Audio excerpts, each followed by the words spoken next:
Welcome to episode 2 of the Medal Makers. I have with us not just Mauisnake, who's sporting his gold medal with his red chain as, the antithesis of the colors used in Cloud9, of course. Especially, they're not going to see any gold anytime soon, that's for sure. But down in the bottom, we also have Allan Hender. We're going to be doing a bit of an extended Flashpoint 2 analysis desk. We're going to go in ham on some of the teams that didn't make the cut for the playoffs. And then we'll talk a little bit about playoff predictions. And so, as a result, my first question, this time to our guest Allan, is which was the biggest disappointment of the group stage? What team just sort of imploded in front of you? That is a really good question, actually. The obvious pick is Cloud9, because of obviously all the hype coming into it. We all picked Cloud9 going into that first series, and they looked really bad at that opening series versus VP. So the Cloud9 is the obvious choice. That's probably what Maui would go for as well, I guess. But what is actually a good one that other people wouldn't think of? I think Fnatic until the last game in the groups was pretty disappointing, because me and Maui talk quite a lot about Fnatic just outside of the games, and it's always like every tournament they go into, it's like they could actually win this. They've got all the pieces. You know, they can play incredible CS when they're actually trying. But in those first few games, Train against Contact was really bad on the CT side and stuff like that. They just looked so underwhelming compared to what we wanted. But fortunately, on that kind of trend, they did get it back versus Mad Lions in the end and show us what we actually expected. So the obvious choice is C9, but at the start of the groups, I'd say Fnatic were a bit underwhelming. Maui, you've sported your trophy at the expense of Cloud9, so I'm glad that Allan took the easy answer away from you. But given that you're now on the leaderboard in the bottom right-hand corner, notably ahead of me, I somehow don't have any trophies, even though this is my show. I wanted to say, maybe a counter argument, or maybe you've got your own pick for most disappointing. Was C9 really that bad, though, while we're on the topic? Was C9 just that much of a disappointment, or did you see some signs of life when they went up against VP? I think the opening map was pretty bad. A lot of close rounds. I think the thing that sucks about the way they lost to VP is they lost a lot of 1v3s, 2v4s, or like where their advantage. So like a 3v1 is a better way to put it, 4v2s. Losing with man advantages, mostly due to Jame. But being able to neutralize operators in man advantage situations is something that comes down to spacing, comes down to good communication, using your utility efficiently, and those were all things that in the high pressure moments they weren't able to accomplish. So yeah, C9 is a disappointment. I think for me, it's not like I had like a lot of faith going into this for this team, but I think Forza is actually a disappointment because this team has been playing together for so long at this point, and I guess there are rumors of some of the players leaving, but then again, I don't necessarily trust the rumors that I've been seeing on Twitter from a certain Twitter user because he's said things in the past that haven't been true. So like it's hard for me to really say whether or not those are accurate. But if you read interviews on Forza all the time, they're saying this roster could fall in half. Yeah, so read the last year of interviews. But yeah, Forza's actually a good shout because they should have beaten Dig in that game 100%. Yeah, they had a lot of reasons to win it. I think both that third map was just fucking mind numbing. Yeah, I think it was like 14-12 or something, and Forza had a 5v4 advantage, and I think Almazur pushed into B tunnels dry, and Forrest just was literally just sitting there, probably had no intentions to even get a kill, but because he was just waiting for the play to develop, but then he just got a free headshot, and so they were able to convert the 4v4 at that point, and that was just like a totally unforced error where you could see that Forza, for some reason, were just so desperate for info that they wanted more when they really... it's a 5v4. You should be able to set up at that point and just close the round out standard. I want to shout out Gen.G because they started out really strong looking, really surprised everybody, and then they just fell apart when anybody had any film on them whatsoever.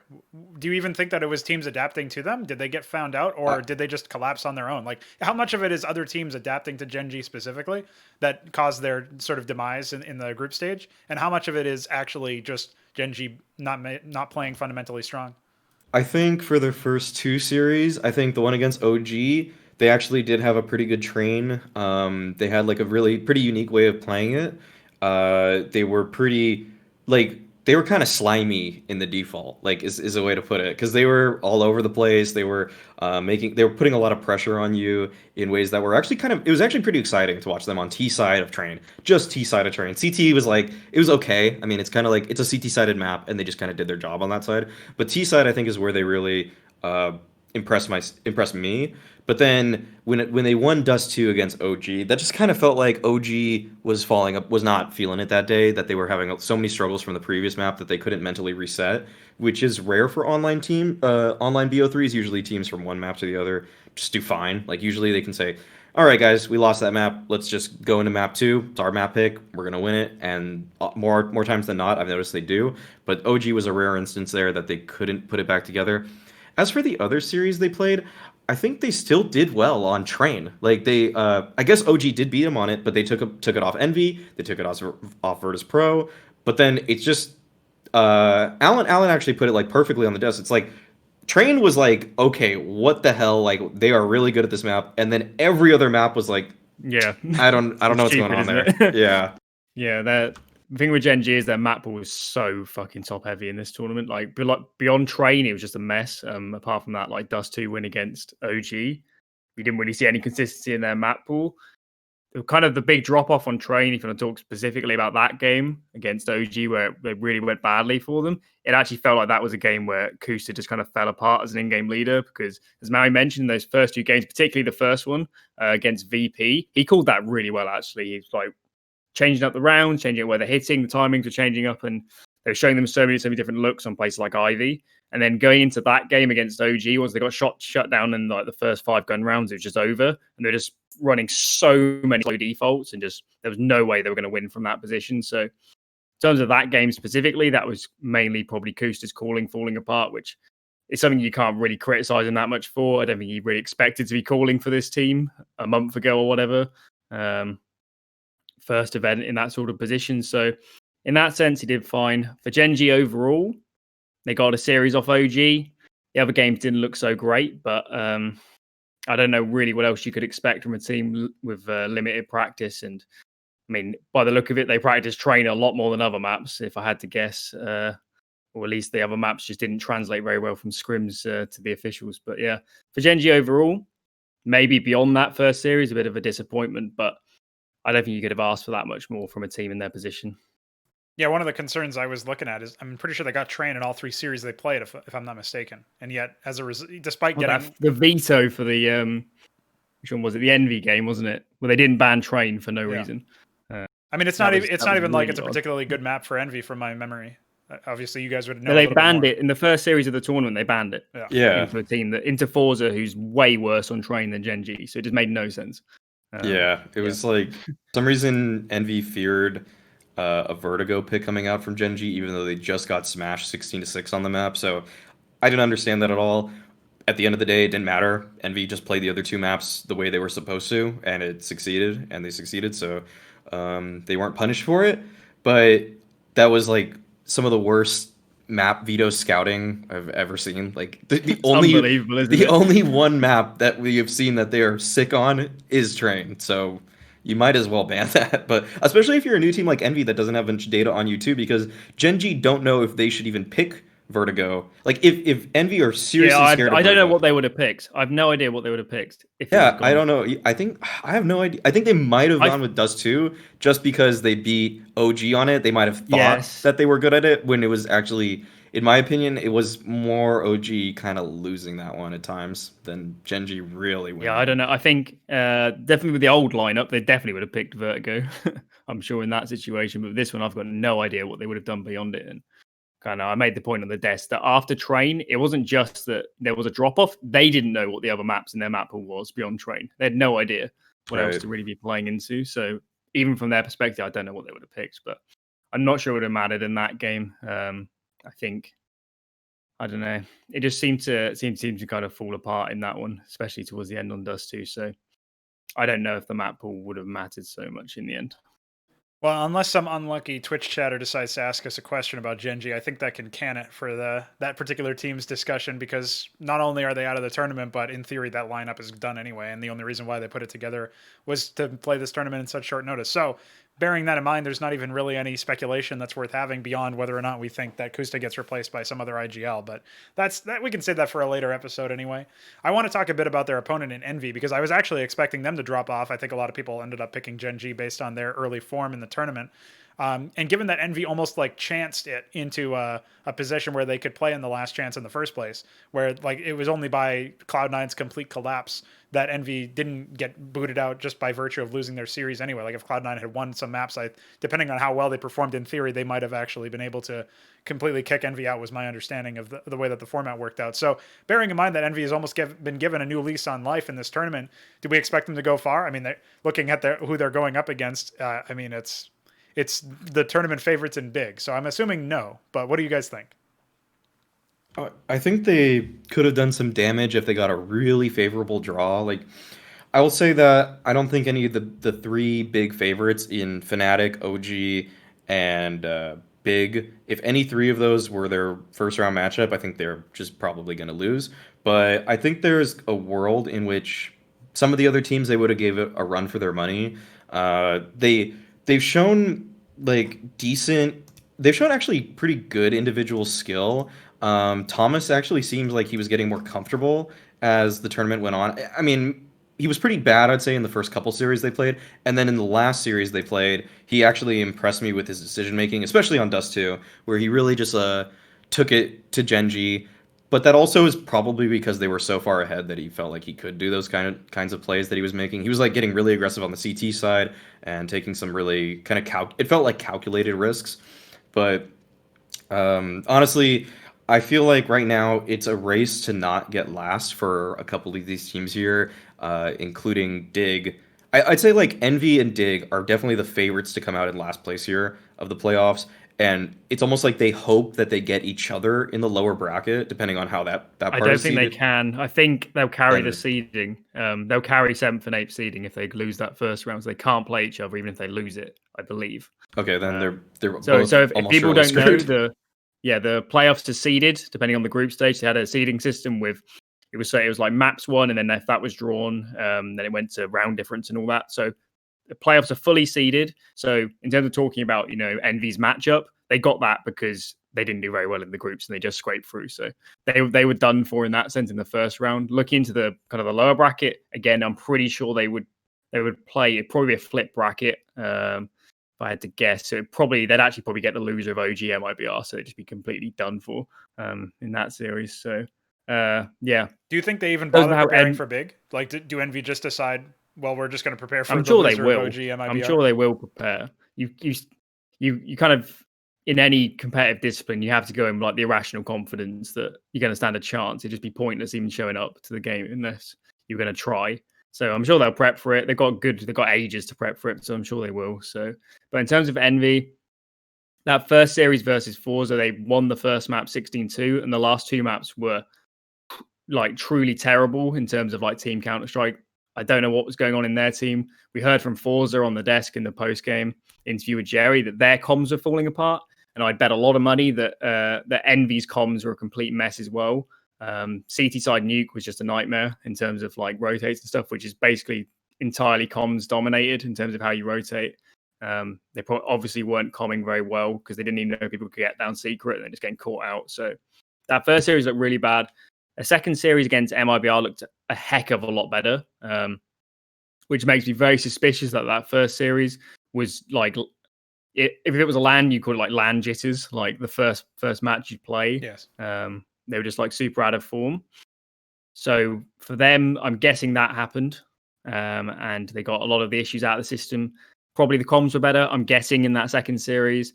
And they gave MIBR a pretty decent game, actually. Maybe MIBR made some mistakes, but whatever. They lost that game in the end, and then of course they faced Gen.G for the playoff spot. And in that game, combination of them playing a bit better and probably Gen.G outside of Train not looking brilliant. But overall, in terms of how they were playing, I think their T sides got quite a lot better throughout the tournament. That first series was pretty disjointed. They're playing super slow, super default, and if you want to take any lesson from other teams in this tournament, don't play slow in default if you're a new team. It's not going to work. You're going to get absolutely ripped apart by the more experienced players. So get more aggressive, contact plays, pop plays, just group and hit a site if you haven't got a better idea. It's basically suicide in CS to just call slow rounds if you haven't got a better idea. And that's exactly what you saw in the Gen.G OG rematch on Train. Soon as they started playing slow and they ran out of ideas, it was just over. There was no way they were gonna have a good result there. So they look better on T side throughout the tournament, slowly getting better. Potentially, if there was an in-game leader swap very close to the start, I could see that being a potential reason. So maybe Legia is getting a bit more into the role. But actually, I've got a question for you, Maui, about Legia, because I'm not really sure what to think of him as an in-game leader, to be honest. Like, you get the kind of the impression from knowing him from other stuff that he's probably got pretty good game knowledge and should be able to call a fairly good game. But I just haven't seen anything that profound of Envy so far that would make you think that they've got someone with pretty good experience in that calling position. So, give me your thoughts on Legia as an in-game leader. Well, he wasn't the in-game leader when they did well at the major. They top 8 at a major. Was he? I forgot if he was IGL or it was like Gobby. Big. I think Gobby. It Gobby must was have been Gob at the time. Yeah. So then it's hard for me to judge because I feel like most of the time I've seen Legia, he was on Big and Gobby was on Big. So I assume he was just kind of like a secondary caller, and Gobby was the one coming up with the plans.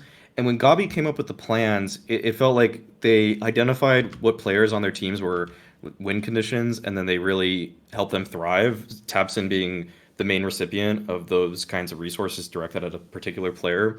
So I don't know if Gobby. I don't think Legia is really calling as much around his stars as Gobby did. So I'm not. And from what I've seen from Envy, I haven't really seen like a really good balance of set plays versus just like execs off the bat or anything like that. I feel like I'm not sure if their T sides are getting better because they're actually finding their groove or they were actually just playing. It kind of felt like they were playing weaker competition as time went on for me. I think they're a bit more decisive. I don't think anything really Okay. changed in terms of how they were playing, if that makes sense. I don't think they added that much. It just definitely in that first series they were so slow and they were just getting ripped apart because of it. So Yeah. So I can't really. Yeah, I don't really have like I don't even feel like they always are like in a pack all the time too. I guess maybe in mid round sometimes they will be more decisive, but like I'm gonna actually pull it. I don't even think they're like getting into sites together as much as I'd hope. Like it feels kind of disjointed for me. They never call like a 4-1 and just try and pop a site. It's always a default. Yeah, I've seen pretty much. So yeah, I feel like they're building a structure for long term success, which just is not how you should be trying to work things. It's kind of a lazy approach, but like if you have Calyx, I feel like you should kind of let him work on certain parts of the map, but I don't know if I can really say the same about anybody else on the team. Like I don't see anybody else on the team dominating in defaults like Calyx does. So I can't really like recommend their style right now. I kind of do wish it were just a little bit more like let Calyx work for 20 seconds, but the rest of us are all grouped or buddy systemed. And then if Calyx gets something great, if not, let's just do some set piece off of like whatever map control we have. Yeah, with them, the way I would probably do it is, at least for now, just literally run like aggressive takes of map control with Mihu and Calyx and just like have the nades to send them in. If you're playing Dust 2, just have them run like fast mid or fast cat defaults, or if they got long spawns, do that all day long. I wouldn't try and be very smart about it.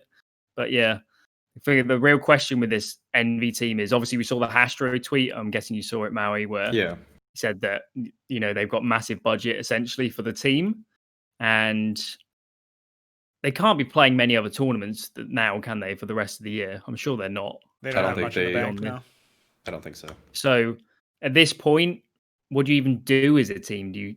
I know they said in the tournament here, but we're not expecting to be in it for very long. So if they don't have a great result in the playoffs, I have no idea which way this roster is going. And there's probably actually quite a lot of pressure on Legia as an in-game leader, I'm guessing. Maybe Nifty as well as an AWPer to kind of make their position worth it at the moment, because it does kind of feel like Calix is doing. I think Calix has been playing decently well, at least for a team that's quite dysfunctional. And then say Thomas, maybe we didn't have massive expectations, but he's playing pretty good. One of the brighter spots on the team. So for those two, they're fine. The others probably need to see a little bit more in the playoffs moving forwards.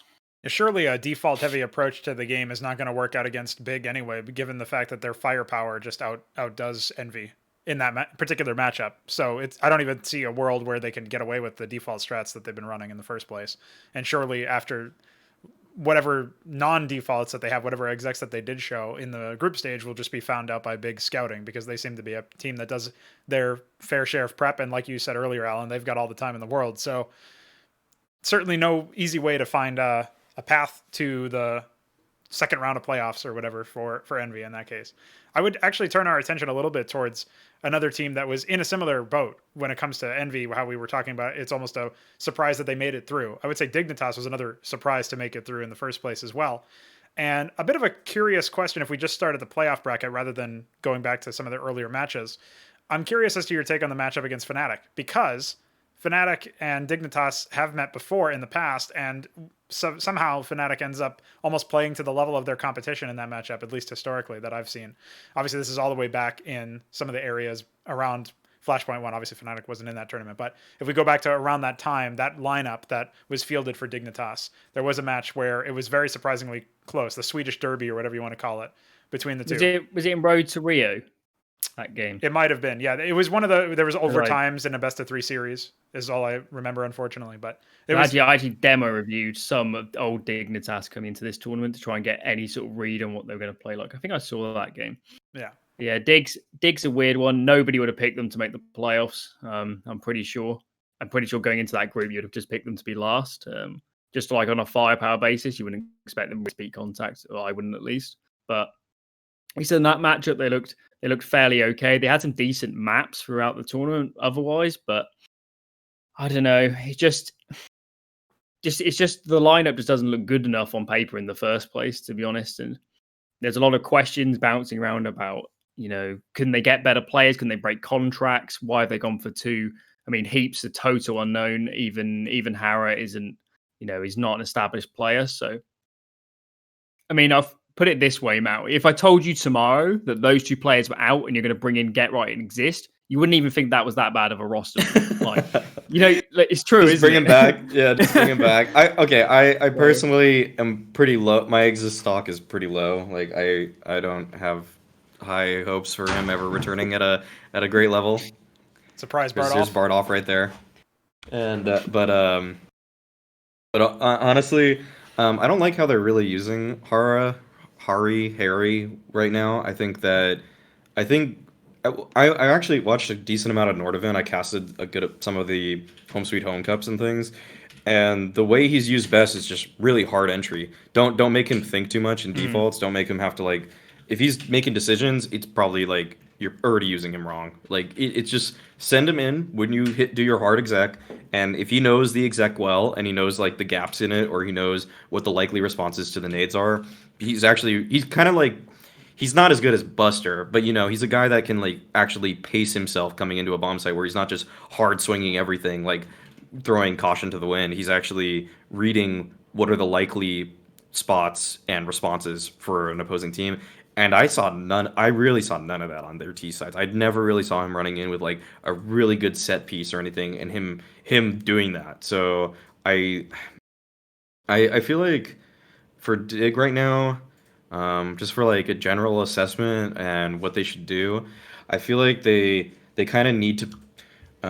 Well, I talked to Vendetta actually about it. He messaged me after they played, and he said that right now they're kind of having to balance anti-stratting and playing their style that they've found they like, and that's kind of that's a problem with it when you're a heavy underdog, is how much anti-strat do you throw into your game, because he knows that actually if he doesn't anti-strat and if they just play their standard style, they will get destroyed by every team here. So I think the fact that they were able to beat Forza, and I think he told me that in kind of the middle of that second half on Dust 2, that they recognized that Forza are always hungry for info no matter what is happening or what the numbers say. So that's why they played kind of like a slower style.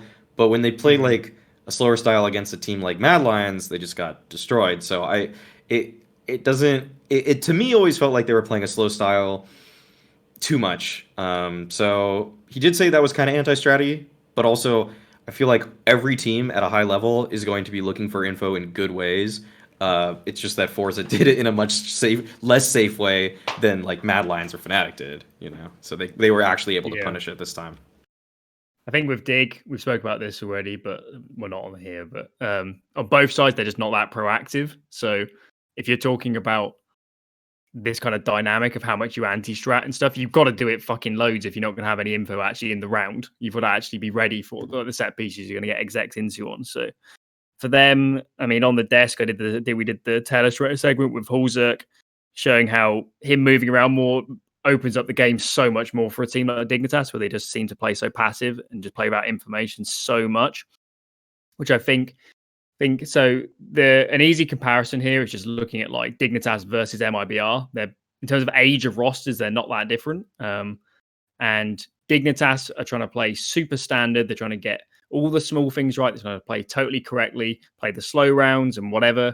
MIBR, they realize they don't have that much practice, and they're playing super aggressively. They're trying to be the proactive team on both sides, and look like totally different teams. And that's why I think MIBR is performing so much better, even with a massive lack of practice that they probably have.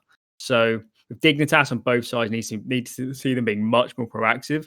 And kind of what you also touched on there is they have a really big role problem on T side.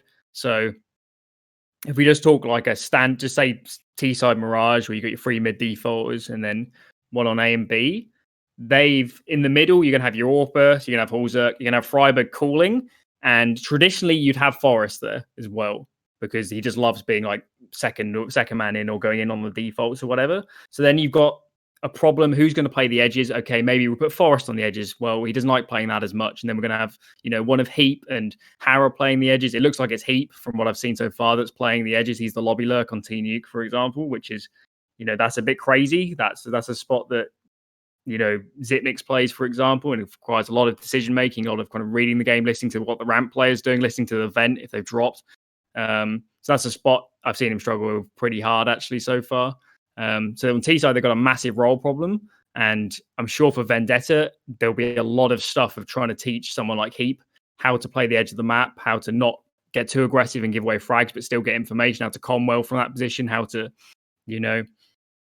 be in position for the mid-round call and then know what to do. So they've got a really big role problem that they need to get on top of fast with this lineup. And I guess that's one positive you could take from taking two more younger, inexperienced players. They might be clean slates in that sense that, you can turn them into, I don't know, a Rops, for example, who's more of a role player and still younger. So some hope in that aspect, but right now, I don't think the lineup makes a massive amount of sense with kind of the experience they have at the moment with those players.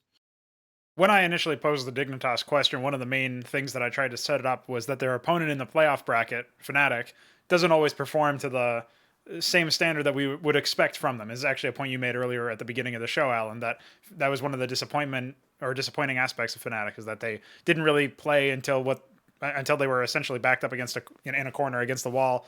They were forced to break out what we all knew that they could do and actually do it and close out the games.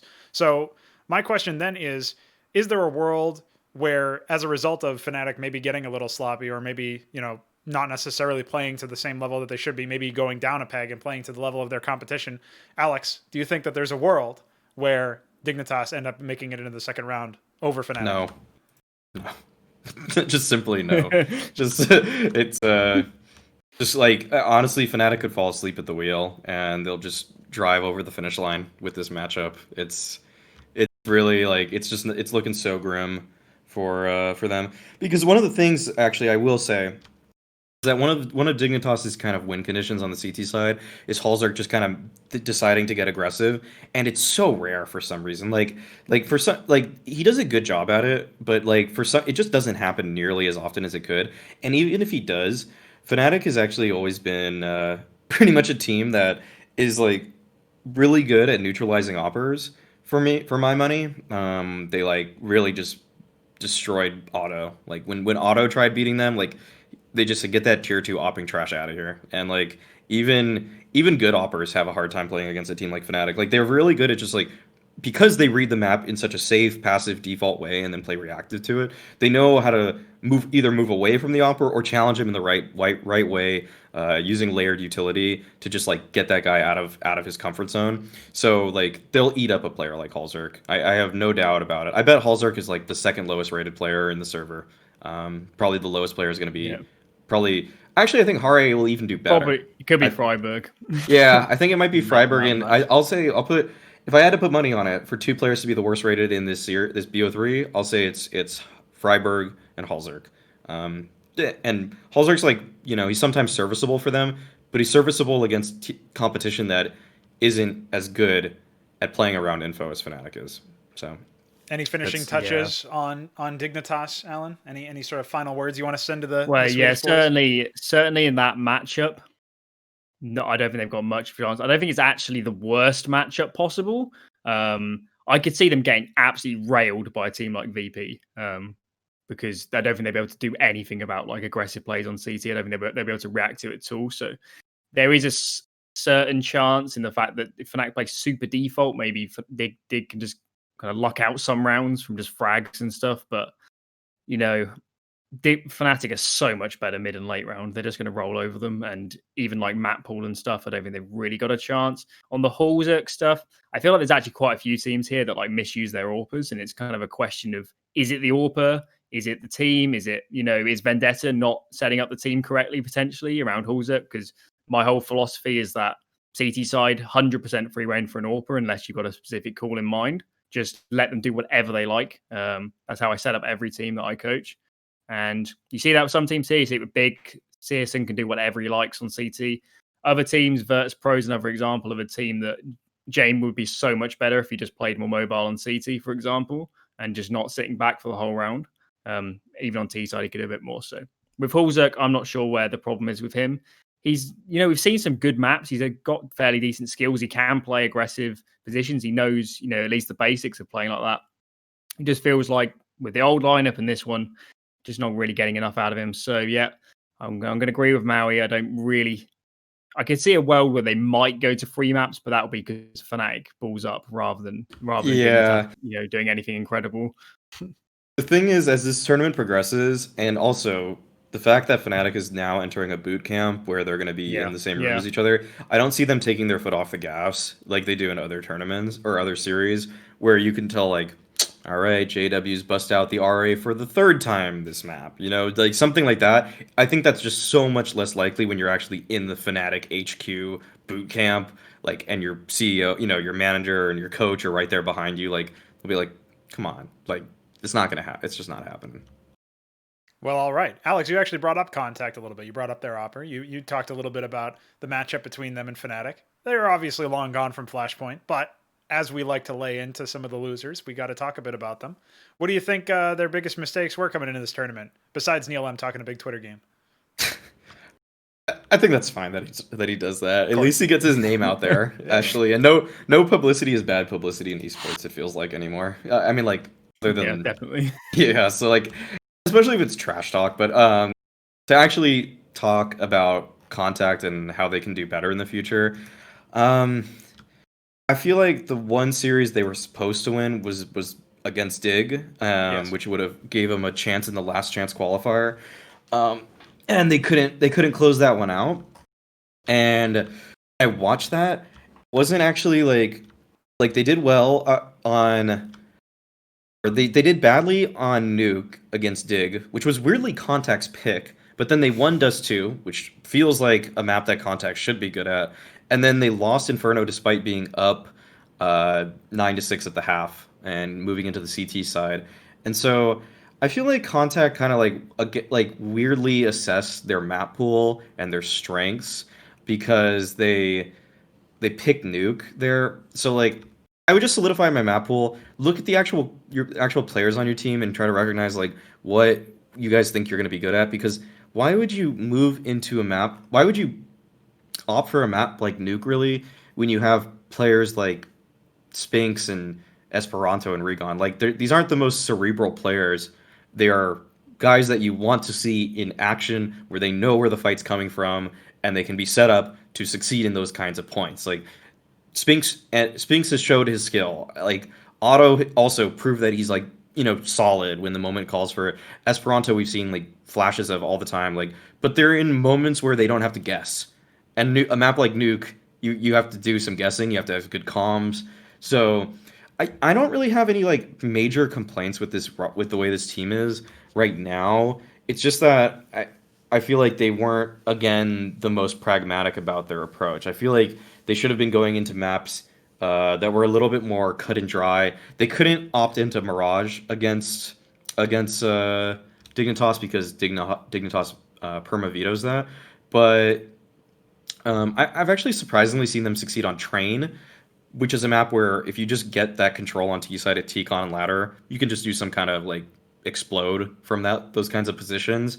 So I kind of wish we saw more just like simple map control pop, like because when I even watched them play against I think Fnatic, they were doing a really weirdly good job at like getting behind Fnatic and there was some misdirection, and I feel like its contact was like trying to run before they could even crawl in that sense. Like they were actually like the fact that Regon was flanking people on Fnatic was like, what the hell is actually happening here? Like, how did Contact set him up to do that? And I feel like they kept trying to do that, like set up these like really elaborate plays when really they need to simplify. I think they need to simplify their strat book a little bit, their team philosophy. Solidifying your map pool is one thing, like you say, but especially puzzling in that Dig series is that seems to be Dignitas' perma pick of Nuke. Like that's what they like to play on, right? Yes. So why, Alan, can you walk us through why they decided to pick that? No, I can't explain any of this. So a fact you might not know, Maui, is with it. So I didn't mention this on the desk when we did contact Fnatic because this is like a point that's a bit dangerous to make when you don't have all the info. So they announced this roster on the 22nd of November, and they played that game on something like the 10th, I think. It was 10th or the 11th. So let's say they've had, 14 practice days that they could have practiced on between their getting the lineup and the first match. Between those dates, they lost 8 days to playing best of threes online in like the 9 to 5 and whatever. Yeah. They played a lot tournament. of games. So they had almost, and for people who don't know, like you can't scrim and have a best of 3 on a day. You can try, but you're not going to learn anything from those games because you just be like completely. They were playing like qualifiers and things too, I'm pretty sure. Yes. Yeah. So they definitely lost 8 days of practice. So maximum they were coming in maybe on a week of practice. So they've got comparable practice to a team like Gen.G when they came into the tournament. I think that probably would explain a lot of stuff with their weird map pool and not knowing what to play and really, really strange moves on both sides. So I think that's a potential explanation. The reason I didn't bring it up on the desk is because there's weird stuff where they made roster changes in between. They were already in those tournaments and maybe they couldn't back out without like damaging a relationship with a tournament organizer. So that's why I stayed away from actually mentioning it, because they might have not, you might not be able to bag on them so hard for staying in those tournaments because they might not be able to get out of them very easily. I don't really know how it works with those sort of tournaments. So in that sense, they almost certainly came in lacking a lot of practice into this tournament. In terms of how they were playing, they've basically got 4 players that are the same and snappy, to be honest, in a lot of ways, where 4 players that are quite inexperienced, very prone to, I don't think Otto's that bad, but certainly the other 3 very prone to making individual mistakes, like to be aggressive. They're essentially just aimers at the end of the day at the moment. They don't have the experience. So loads of mistakes on CT side across all the games. Where they're getting individually aggressive. I spoke on the desk about the great Esperanto confirmation bias conundrum, where he plays lower tier teams and he just shreds them, and then he gets into the higher tier games and he just swings everything. He has no idea how to play, and just sort of runs in and dies. So he's like a bad Yakindar basically on CT in Esperanto. So they've got a lot of problems in that sense. I think for this team, they've got 2 coaches and Snappy. So if they don't improve quickly over the next few months, you got to really call into question those 3 if they can't get some of these players like chained up a bit more, especially a player like Esperanto, who really can throw games when he's like tilted and he just like wants to push. So from the coaching perspective and Snappy, they need to start turning these players around. And presumably that's the direction they wanted to go in with this roster, is that you're going to sign younger players, more inexperienced. You're going to, actually mold them into these roles. So going over the next 3-6 months, we have to see some of these players getting good fundamentals, because that's really what the team lacks in general on both sides. It's just the lack of total fundamentals.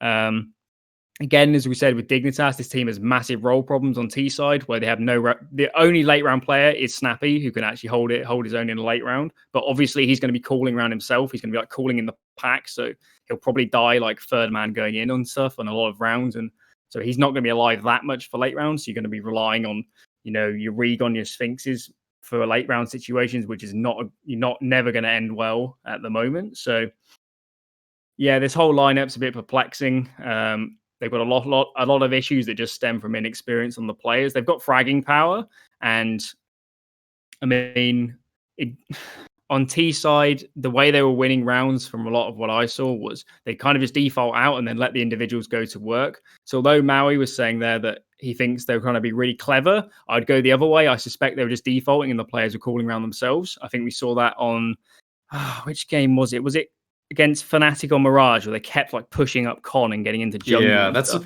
I kind of meant. It felt like they were trying to find these holes in rounds, which were pretty sure that solo plays are players calling around themselves. I'd be very surprised if that was like actually Snappy mid rounding.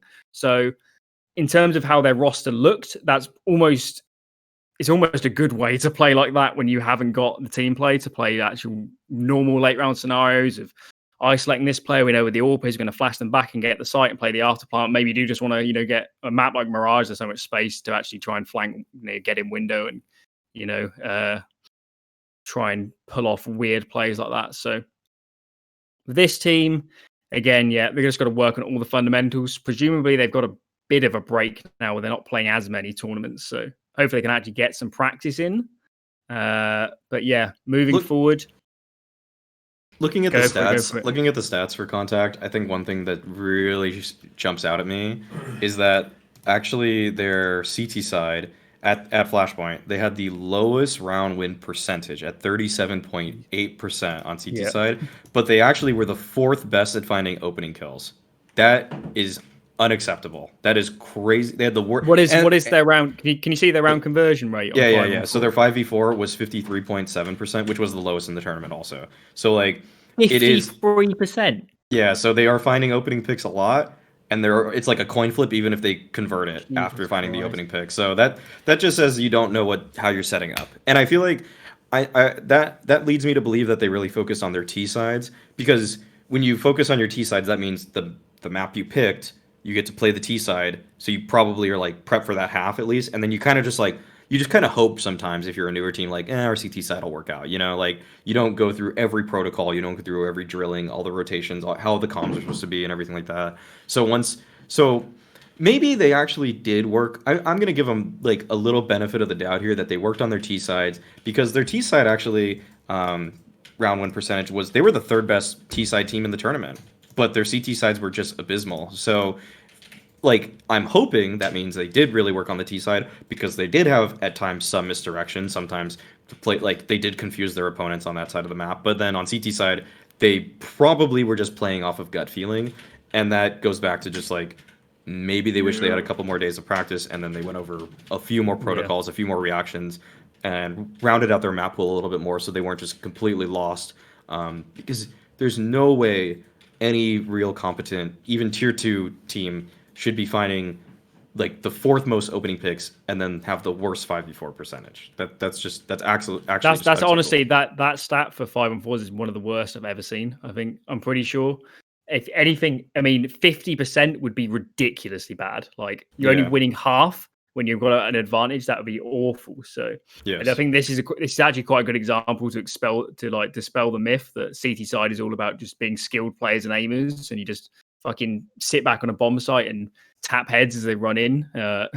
No, that's not how it's played. It's all about team play, crossfires, comms, rotates, and clearly that's what Contact lacked in terms of just from an experience angle. I think if you're on about bright spots, I actually think Otto could be pretty decent. I think in terms of like the criticisms we have of someone like Hulzerk, I think Otto's pretty good with moving around. I think he's fairly mobile early round and stuff. He gets around, takes different peaks. So in that sense, he's good. Potentially late round, he's going to have more issues. But in terms of a bright spot moving forward, I go with Otto. So hopefully the roster works out and maybe we can see a bit more from him in particular in the future if they can actually, get a better system rolling on both sides of the map. Neil M was one of the essentially running the Contact social media. You'll notice that Contact, I think, tweeted once their whole time in this tournament. So like the actual org's Twitter was pretty silent during all of this, which was pretty impressive. I think they actually made their roster announcement for Flashpoint after they had already played their first official or something like that. So a little sleep at the wheel there, but Neil M was pretty active on Twitter, and he actually even said in an interview, or maybe it was just on his Twitter, that he sort of threw some shade at Gen.G for doing a similar approach. And that's my segue for Cloud9. Obviously, Alex, you said earlier Cloud9 had very little chance getting out of the bind that they put themselves in when they lost 0-2 to VP. And indeed, that came true. I want to ask you about where we can see Cloud9 going from here, because you said that you believed in the project. You said that you respected what they were trying to do. So I want to put you on blast a little bit, have you explain yourself and explain what you think Cloud9's potential really is. I think Cloud9 will be a top 15 team within 6 months. Pretty easily. I think the quality of the players is just simply too high to not succeed. And the fact that they have such a strong organization behind them. We saw that the NA Cloud9 was just kind of like incrementally getting better, but it was just too slow for an org of that stature to accept that. For them to just okay, we brought it to 3 maps now against Liquid, or like we got it, we almost won that OT versus EG, like things like that. That'll just go. Whereas the old C9 was like, just barely. Like this C9 will be like this. So it's gonna be. I mean, what was the exact question? How do you see Cloud9 finding success in the future? And if you do, which it sounds like you do, what are the steps to reproduce? What should they be looking for? Any low-hanging fruit in particular that you noticed? I think you referenced in the previous episode that they had like a role overlap and maybe some just incorrect roles in general. Yeah, well, I think that Floppy seems like he's had to take a, like he's not playing A on Inferno, like he's playing B, and their B Inferno was particularly bad when they played against Virtus Pro. He was trying to work with S Attack there.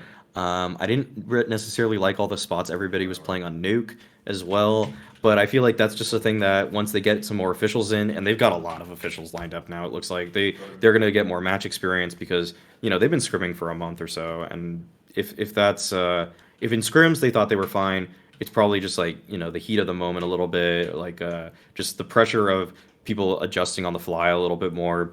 That is what that got them out of their comfort zone. So I feel like once they get a little bit more match XP and players have kind of like calmed down those first match jitters and things like that, they'll do fine. Like Floppy did really badly at this tournament, and he is playing some new spots, so I'm giving him that. But I also just think he played kind of an uncharacteristically bad tournament.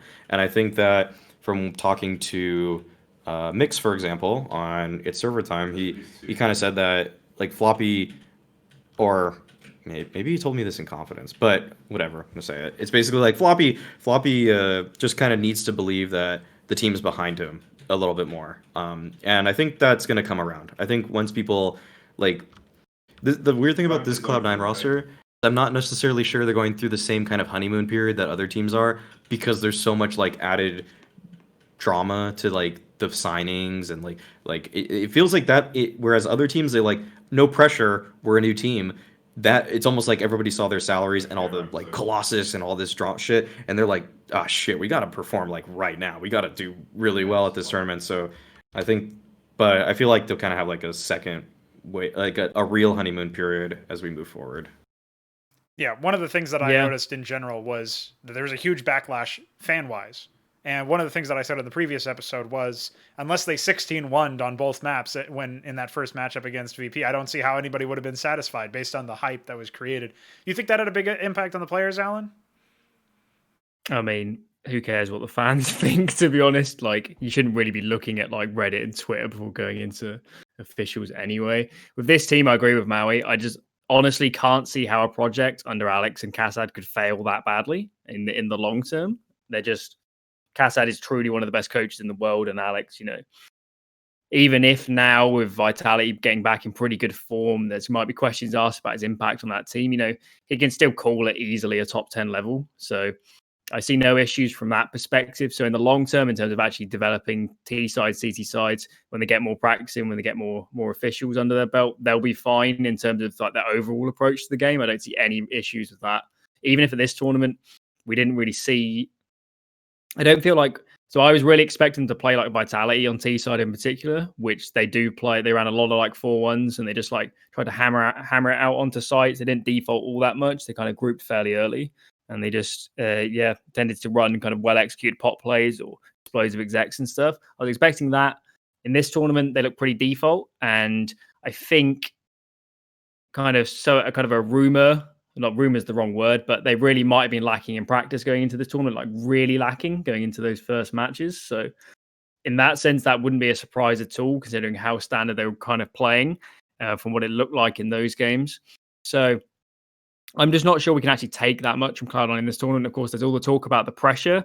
I mean, I mentioned it in one of the blind spots, I think. Like, just imagine you're Mezzy going into that first match, the biggest match of your entire life, and you've got all the salaries announced, you've got all the stuff on Twitter, you've got all of the fans, you've got all the eyes, whatever the in-game, I don't know, 100K viewers or whatever, somewhere in that 50K to 100K range would be on that game, which is probably the most for him ever in any game. So all of that sort of thing combined together, even for Floppy. Floppy's not actually that experienced as a player in kind of tournaments of this caliber under that sort of pressure. So even for him as well, the pressure would have been unreal. And even on Alex coming back to calling after whatever it's been now 7-8 months since he took a break.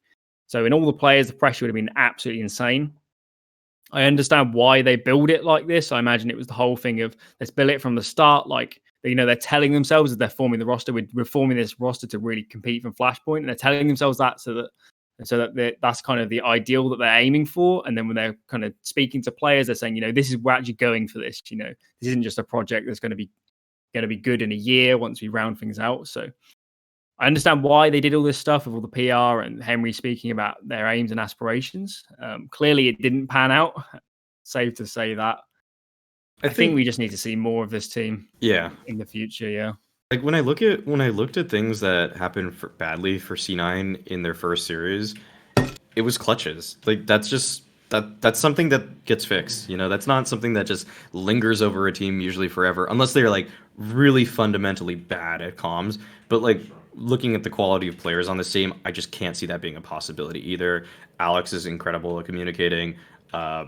I'm sure Esatag, I'm sure he's really good as well. I know Floppy's good at communicating. And then like I could probably see a weak point being Woxic maybe in comms, but I'm like with what success he had found on mouse sports in some of their late round situations. Yeah, he should be good as well. And then Mezzy, I mean, I don't know him as well as other people do, but I would assume he's good because everyone. I know from interviews with Mezzy, what people have said is like his personality is super chill and like his comms are good. I mean, for inexperience, his comms are fine, is what I heard in some interviews. Yeah. So even in that sense, yeah, overall the comms shouldn't be a massive problem in the long run. Then that's just something that develops with time. I'd say that they're gonna be fine. Like I really just can't like.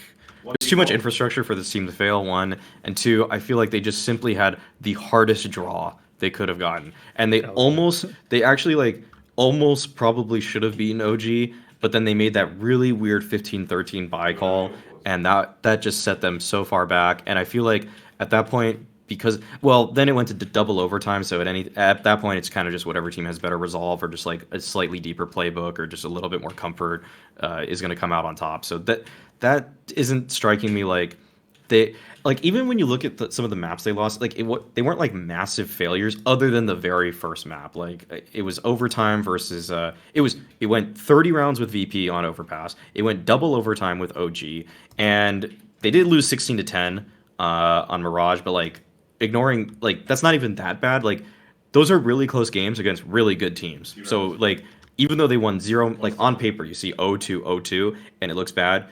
But when you take a little slightly deeper dive into it, it's really not that bad. Do we expect them to do damage at DreamHack in the upcoming DreamHack? Their first match, it's not necessarily getting easier. Their first match is against NIP, so. I think that's Blast Showdown. Is it Blast? Oh, yeah, is it Blast? Isn't it? Okay. Yeah, that's the Blast Showdown. I don't know the DreamHack. Let me look at the DreamHack thing. Are they playing in that as well? Yeah, they just got invited to that today. The first match is against Gambit. I think that's like a perfect team for them to just beat and show everybody that they're a top 30 team already, probably. I think they will. What do you So make of the rest of the field here in general, Alan? We're talking about the playoff bracket at this point. We've talked a little bit about the lower tier rated teams. Actually, sort of the lower rated teams that we didn't talk about are both MIBR and Mad Lions, which obviously are a bit different in terms of how you'd characterize them. If we had to pick between one of them, I would say MIBR's got a bit more of an interesting storyline, even though Mad Lions are the reigning champion. So, you have any thoughts coming into their matchup against OG? Because in theory, OG looked Yeah. mortal in the groups. So could MIBR Yeah, take it? I think in terms of like a dark horse to actually do damage, I'd probably take MIBR at this point in the tournament. In terms of a team that a lot of people would say they're probably going to go out 5th or 6th if they get decent matchups.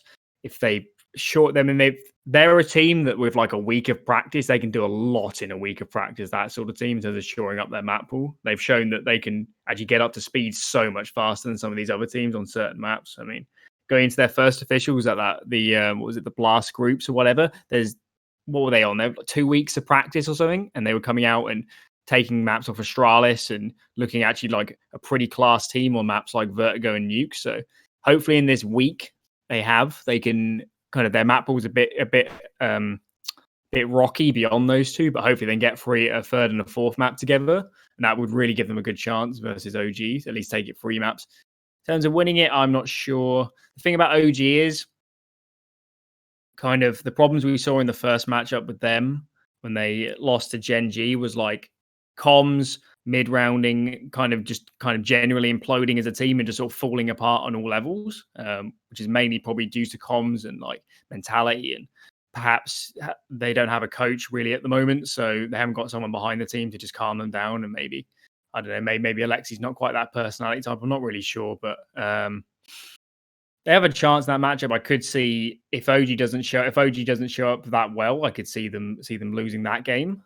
So that's probably the Mad Lions VP match would be pretty good actually. That one and the OG MIBR game will definitely be the best quarters. The other two should probably be 2-0 blowouts, but both of those other games, I could see them going 3 maps and being pretty close.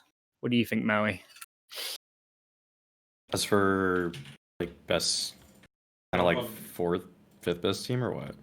You could just break down those matchups. We were just talking about MIBR OG as an example, since we referenced OG based on the C9 results and the fact that OG were able to overcome them in the lower bracket of the groups. What do you make of MIBR's chances against that team? I like MIBR a lot, but I feel like it's kind of like how I liked Gen.G a lot, where their map pool is like Alan said, they are really good at Nuke and Vertigo. I have yet to see, they won't be able to play Vertigo against OG, so it's going to be Nuke. So OG can particularly prepare for Nuke against MIBR, and MIBR have been using the same Astralis inner A hit for like 2 weeks now. So they need to they not only need to get another map in their pool, probably have to prep for Inferno, because I think MIBR would ban Mirage if I'm not mistaken, and then so they won't get to play. So OG will pick Inferno probably. So MIBR have to get really good on Inferno. They have to and they have to change their nuke just a little bit, because I think OG is gonna know what's coming a little bit, and you can counter that exec with like a couple right click smokes. So I think that's something they got to work on as well. I think it's a little bit too tall of an order, and I feel like after OG lost that opening series to Gen.G, I don't think they ever looked back in terms of just playing as well as they pretty much can. So I don't I would really I want to see this team succeed, but I think it's just one of the worst matchups they could get. I feel like. Do you think OG would have to underperform for them to win it? Do you think that's kind of a win condition? Well, yeah, exactly. So I don't. Yeah, and I feel like that Lexi is now just taking this super seriously along with the other people on his team. They know this is the biggest tournament of the year for them. That's something that I think these better teams are now recognizing, that even though this is online CS, this is so much more money. And I think that is going to motivate them to just perform out of their minds. Oh, we should be able to get some good series out of it either way. Do you reckon MIBR? I mean, one of the things that's been a bit of a narrative around them has been that they're a really emotional team. They seem to react very heavily. They get hyped up easily. But I also feel like the inverse is often true with teams like that, where they don't get going, if they don't get that momentum, if they can't build up the hype and keep each other motivated in the same way, it might be hard for them to reset if they go down a couple of rounds in a row. Maybe it's easier to break them in an emotional fortitude sense. What do you make of that in general with MIBR? I think if we didn't have the webcams and we didn't see MIBR getting emotional, I don't think anybody could read that in the server. I don't feel like even though like exactly. that visual kind of like makes us think like, oh, they're getting hyped up for this. They're gonna run away with a couple rounds, but like they can just as easily get stopped in the very next round. Or like even when they don't. I've never really seen MIBR lose like 6 rounds straight and just be super emo and like depressed or anything like that. Like they usually can just turn it around. Also, I feel like that's just something that at this point top tier Brazilians can just like turn on the emotions and it'll like fire them up a little bit, or they can just like turn it off and also just they can sober themselves and also just run a good set play or set piece, and then you don't even have to worry about the emotions at that point. You're just doing exactly as the strat calls for you to do. Yeah, Like I think in Should I go? Like one last thing is just basically like you go. if you have enough set plays, like emotions don't matter. Like you can just run the set play and like the strat does the work for you. Yeah, all of this like emotions and momentum and all that crap is so overrated by the community. It's like it doesn't make nearly as much of a difference as anybody thinks it does. As long as the main thing is for all of this sort of stuff, as long as your like comms stay level, even if you're going mental like in the freeze time and stuff, it doesn't make a difference, really. Some players will go mega emo if you're losing rounds, but from what I've seen so far of MIBR, Kogu seems to be fairly on top of that sort of stuff. Obviously, they're gonna, any team that has that high highs is gonna have some pretty low lows as well. But I haven't seen it actually play out in the server particularly. I wasn't on the desk for the first MIBR big series where they had 2 really bad CT halves. So you must have been on that one actually, Maui, I think. And if you didn't spot any problems in that, then they're not going to have any in terms of MIBR big. Yeah, the first one, where outside of Vertigo they look really bad. The first one I can't remember. I casted the second one with James. Yeah, whatever. I mean, honestly, I just feel like I actually weirdly find their level of composure to be quite high. Like like if like seeing the webcams and seeing how emotional they get, the way it translates into the server, they still play a very composed game for me, for my money. Yeah, I agree. Looking towards Mad Lions, which seem to be in a bit of a different position when it comes to composure, I feel like in general they've obviously had to adapt to a new in-game leader, which was a bit of a surprise coming into the tournament. How do you guys rate the new caller for Mad Lions? What do you think, Alan?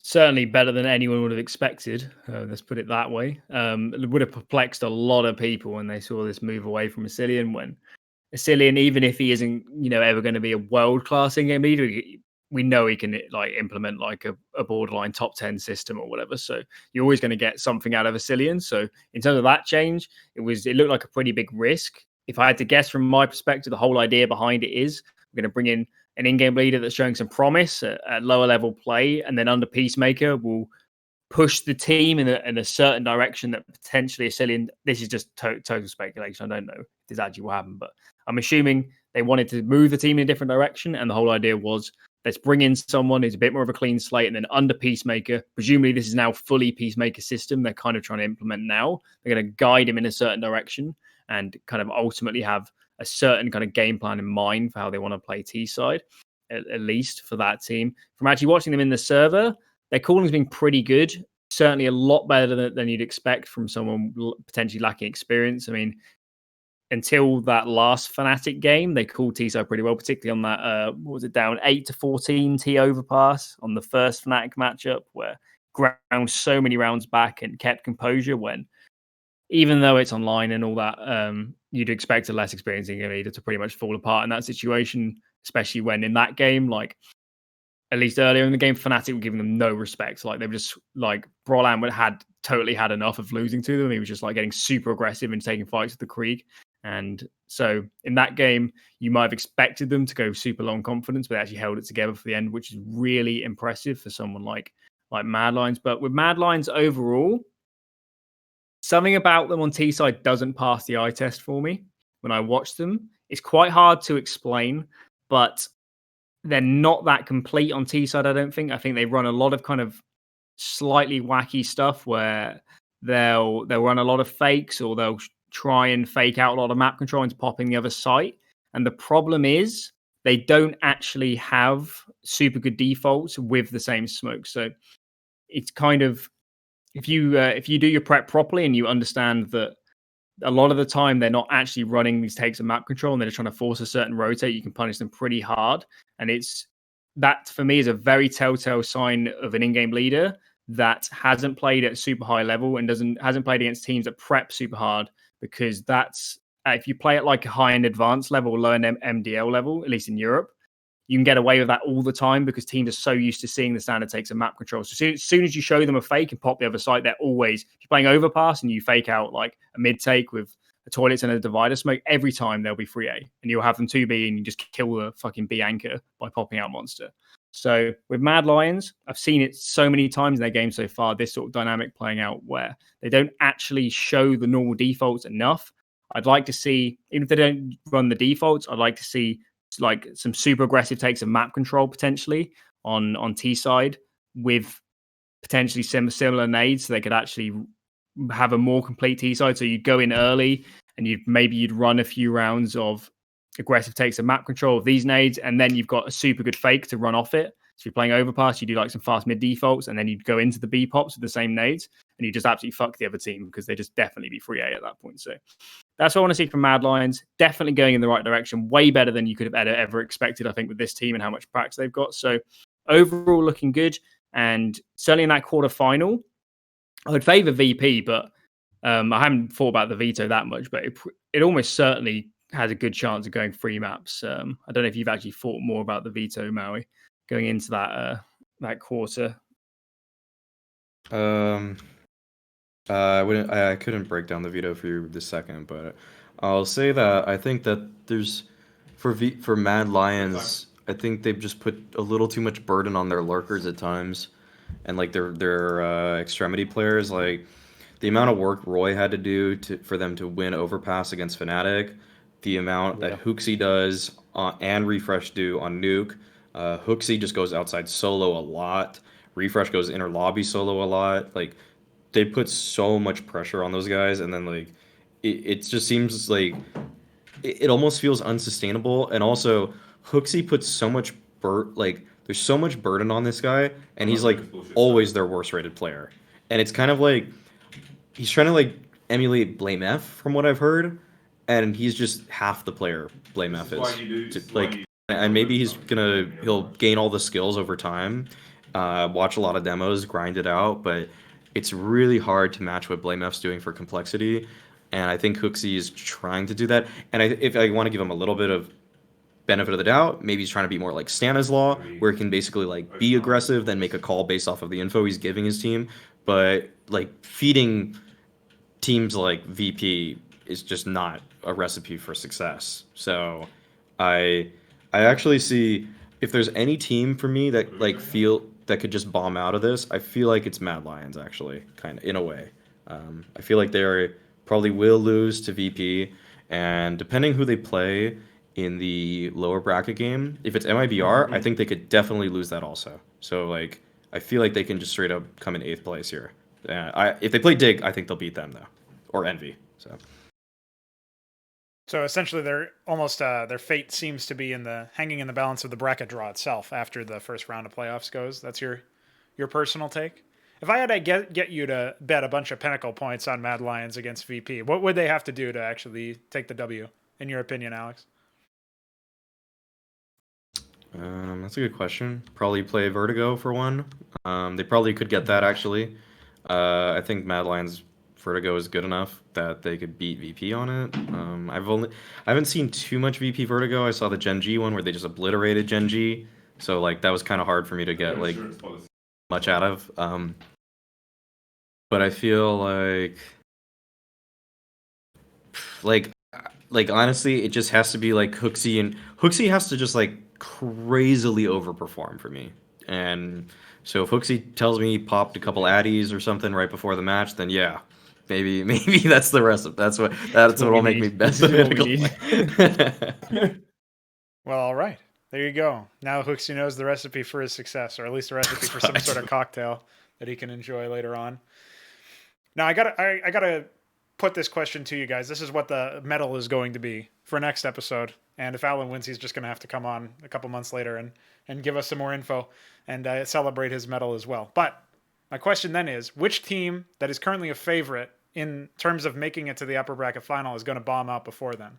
And I'll start with you, Allan. What do you think as far as teams go? We got the favorites in general would be VP, Big, Fnatic, and OG, I guess, in those initial quarters. Any of these teams going out then? Or what do you think? Okay, so with Big, I just until they hit an informed Fnatic, I'm not sure anyone can actually take them close. Even though that MIBR series was close, that veto was really whack, especially the pushing it to Vertigo on the last one. There's no way in hell in a playoff match they'd let that go to Vertigo on the third map. So even that series is a tiny bit deceiving. I was actually demo reviewing the Dust 2 game earlier, and that didn't even look like Big on the CT side of that match. I know Keto was having a shocker, but they're making so many individual mistakes and the comms looked a bit off. And I know there was an interview with Toby, I think in one of the post games, where he said that the comms are super off for Dust 2. So even that result doesn't, scare me off Big very much. I still think they'd quite comfortably with this bracket make the upper bracket final. So for them, no, I don't expect an early bomb out. For Fnatic and OG, Fnatic's definitely going to beat Dig, so they're definitely going to be in that upper bracket semi. I could see some chance of OG losing that. So OG maybe in that sense, if they did lose to MIBR and then somehow got a really bad matchup lower bracket and hit a VP or something quite early, or a Mad Lions that's super informal, they haven't prepped properly, maybe. I don't know. Potentially. So looking at the bracket, you'd probably say OG, but I just have a suspicion that, I don't know about you, Maui, that what we're actually going to see in the playoffs is like the top teams are just going to rise above quite comfortably, especially the double limb format. And I suspect the way it normally works is the bracket gets flipped when you go lower bracket to avoid repeat matchups. So I just feel like we're going to end up with Big, Fnatic, and OG nearer the last stage of this tournament. And outside of other upsets putting them against each other, I don't see really how that would not happen unless Mad Lions or MIBR really came up strong, or VP, fixed whatever problems they had against OG and just storm it through the upper bracket. So I'd go with OG if I had to pick one, but I think we're going to see, some pretty expected matchups and wins going throughout the playoffs, if I had to guess. Any upsets planned for the Mauisnake camp? Any ideas for what team might not make it through the upper bracket, might have to go down to the lower bracket, even though they're the favorite? In first round matchups, I think all the favorites will win, but I think that when it comes to the lower bracket round 3, I'm gonna just if you guys have looked at the Wikipedia page or how the brackets formed, I think that'll end up being VP versus either Fnatic or OG. I think VP wins that. So that's my boldest prediction here. I don't see the biggest coin flip in the first round is Mad Lions versus VP, I'd say. But I still would definitely favor VP. So, and I can't betray Yukinder. He needs me, and I need him. Oh, there you go. I suppose that will bring us to our Q&A section. If you got your Qs, put them in the chat. We'll get you your As on the stream. Really, the only one that we got so far was from Uber PK, who asked how will C9 do next week in DreamHack, but we already sort of answered that relatively briefly, talking about their matchup against Gambit that Mauisnake brought up, and how that's a pretty classic team for you to be going up against, because they don't have, presumably not a huge amount of film, only 2 series played, and you're going to have a lot of time to practice, or a decent amount of time to practice without playing any officials until then. So Yumi asks, best tier 2 IGL? I'll turn this over to you, Allan. What do you think? Depends what you define as tier 2. What are we saying, Maui, outside the top 10? Or what would you reckon for the cutoff? Look at the teams. This is when This is when you load up HLTV rankings and just get the team. Well, I'd say outside of ranking top up. 15 is pretty safe, but then Kerrigan's outside the top 15 right now, so like that's not fair either. I think that's almost cheating, isn't it? Yeah, for that's that. Okay. uh, Give me a second. I'll just say MSL potentially. I know that the team has been playing that well, but I mean, if you count MIBR, maybe Gen.G calling around himself is pretty okay at the moment. I was actually gonna knee jerk say Gen.G. Yeah, That was maybe my Jerry. Even though the team obviously like imploded comms wise and they fell apart, like man up advantages and all that. I think he could be pretty decent, at least in terms of if you combine individual and how he's calling, he's not bad. I don't think there's anyone that really, there's no like someone that jumps out here to me is like, just give him better players and he's going to instantly be sick with these teams I'm looking at the moment. Is there anyone we're forgetting that just isn't playing so much at the moment? I think you kind of have to give like Vanity some credit right now in the NA space. I think they're playing pretty well on Chaos. If you wanted to shout out someone from that region, if I just went through every region, basically, I'd say like James is I don't know. Actually, I think James is that good.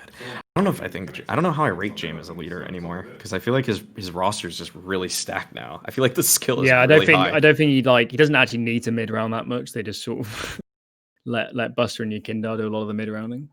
So I'm gonna cheat and say Alex because he's not in the top 15. Sure. See you, nerds. All right, so I got my next question actually though. We got Gibby GG. Some CS after this podcast, Alan. What do you think, Alex? Do you think Alan should say yes to this? Say what? I'm going to bed after this. Pretty much. Should he stay up and play CS? That's the question. You got to put your analytical mind to work here, dude. Do I get a medal for this?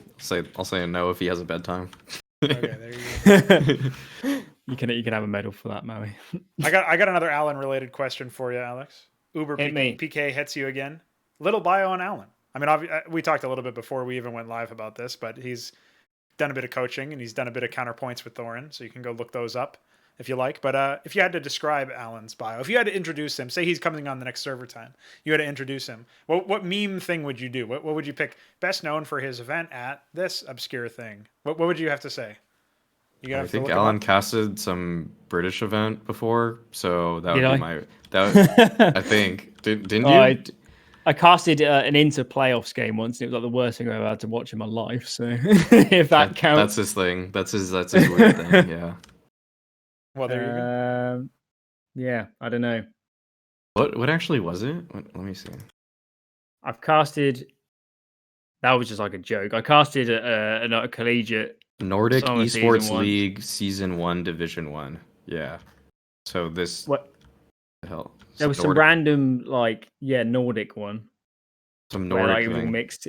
It was all mixed teams, and we only casted the semis and the final. So that was interesting.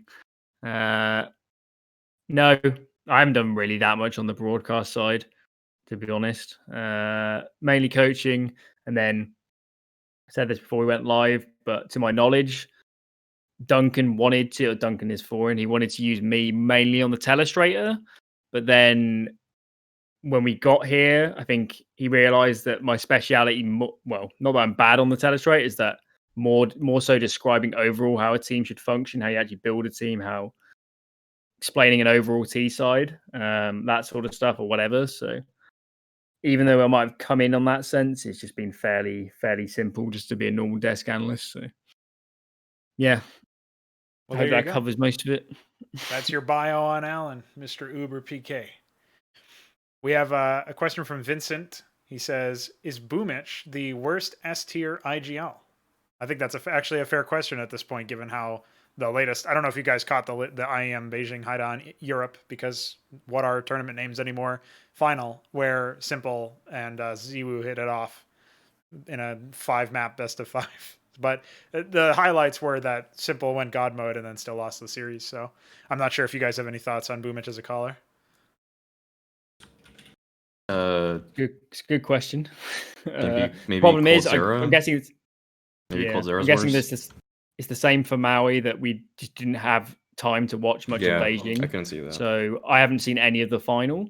With that team anyway, I'd be highly suspicious that it's mainly Blade setting up the team. So even if Boomich is calling a lot of in-game, I bet that Blade is setting up most of the strats they're running. Blade could just talk if he Anyway. wants. Yeah. It's Yeah, online. I know. So yeah. Yeah, he could. I think But there is Blade- some taboo against it, but yeah. Maybe Blade is He the could worst just call. IGL in S tier. Yes, exactly. There we go. That's like the fucking hipster pick. It's Blade. Yeah. No, I have to Who else wonder even is why. there? Like the project has actually been going on for a little while now, and I get they're hesitant to make any changes as a result of the online era, which is basically the same thing that happened with Liquid until they brought in Grim. But I do have to wonder what's going on with that roster in the first place, because I think they just don't care at all about online. They had to play so many crap on like CIS tournaments, and they didn't care. I mean, I demo reviewed some like the VP and Forza games against them, and they didn't even look like Na'Vi.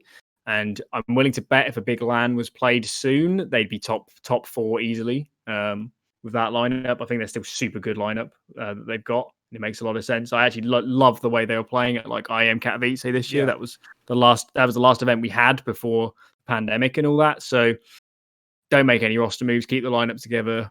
Kind of just hold out now in the online period. Certainly, although I haven't watched any of Beijing, I'm guessing in this tournament they kind of got their act together much more than we've seen recently. So maybe they're on the up a bit. I mean, losing to Vitality in a final, even though it was a reverse sweep, I think, in that final. Vitality are probably the best team in the world right now. So, even if you're losing, it's not the end of the world. You're still top 2 at the end of the day. Took some good scouts. So I wouldn't panic with Na'Vi. I suspect a lot of their results recently have just been, online CS and potentially players like it was Perfecto, wasn't it, that had COVID and yes, all that. So I would just, I think they're fine. And hopefully they stay in good form online. And then eventually when we get back to LANs, we can see a good Na'Vi again, because they are, they're a really fun team in terms of their kind of how they fit in with the other top teams when they're in form. you agree, Alex? Should they stay the course, Na'Vi? Yeah. Give him a LAN. Give them a LAN.